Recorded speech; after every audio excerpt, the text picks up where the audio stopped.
Sunday morning ಇವತ್ತು ದೇವಸ್ಥಾನಕ್ಕೆ ಹೋಗಬೇಕು ಅಂತೇಳಿ ಬೆಳಗ್ಗೆನೆ ಟಿಫನ್ ಎಲ್ಲ ಮುಗಿಸ್ಕೊಂಡು ದೇವಸ್ಥಾನಕ್ಕೆ ಹೊರಟು ಬಂದ್ವಿ.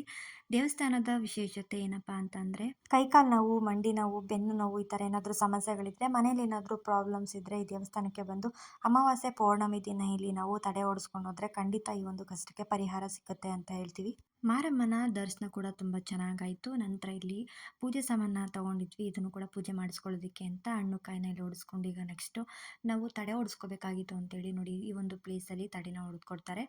ಇಲ್ಲಿ ತಡೆ ಓಡಿಸೋದ್ರಿಂದ ತುಂಬ ಒಳ್ಳೆಯದು ಅಂತ ಹೇಳ್ತಾರೆ. ಏನಾದರೂ ಮನೇಲಿ ಸಮಸ್ಯೆಗಳಿದ್ದರೆ ಅಥವಾ ಏನಾದರೂ ಕೈಕಾಲು ಮಂಡಿ ನೋವು ಏನಾದರೂ ತೊಂದರೆಗಳಿದ್ದರೆ, ಏನಾದರೂ ಕೆಲಸಗಳಾಗ್ತಾ ಇಲ್ಲ ಅಂತ ಹೇಳಿದ್ರೆ ಈ ಒಂದು ದೇವಸ್ಥಾನದಲ್ಲಿ ತಡೆ ಓಡಿಸಿದ್ರೆ ತುಂಬ ಒಳ್ಳೆಯದು ಅಂತ ಹೇಳ್ತಾರೆ. ಹಾಗಾಗಿ ನಾವು ಕೂಡ ದೇವಸ್ಥಾನದಲ್ಲಿ ತಡೆನ ಓಡಿಸ್ಕೊಂಡು ಇದಾದಮೇಲೆ ಬೆನ್ನೋವು, ಕಾಲು ನೋವು ಇರುತ್ತಲ್ಲ ಇಂಥವ್ರಿಗೆ ಇಲ್ಲಿ ದಾರನೂ ಕೂಡ ಕಟ್ಕೊಡ್ತಾರೆ. ಇದನ್ನು ಕಟ್ಟಿಸ್ಕೊಳ್ಳೋದ್ರಿಂದ ಆ ಒಂದು ನೋವು ಪರಿಹಾರ ಸಿಗುತ್ತೆ ಅಂತ ಹೇಳ್ತಾರೆ. ಹಾಗೆ ದೃಷ್ಟಿ ಕೂಡ ಪರಿಹಾರ ಆಗುತ್ತೆ. ಹಾಗಾಗಿ ನಾವು ಕೂಡ ಇಲ್ಲಿ ದಾರನ ಕಟ್ಟಿಸ್ಕೊಂಡ್ವಿ. ದೇವಸ್ಥಾನ ಅಂತೂ ತುಂಬಾ ಚೆನ್ನಾಗಿದೆ. ಕೆಲವರಿಗೆ ಈ ದೇವಸ್ಥಾನ ಎಲ್ಲಿದೆ ಅಂತಲೇ ಗೊತ್ತಿಲ್ಲ. ಸೊ ನೀವೊಂದ್ಸಲ ಬಂದು ಹೋಗಿ ಇದೆಲ್ಲಿರೋದು ಅಂತ ಹೇಳಿದ್ರೆ ಯಳಂದೂರು ಹತ್ರ ಗುಂಬಳ್ಳಿ ಮಾರಮ್ಮ ದೇವಸ್ಥಾನ ಅಂತೇಳಿ.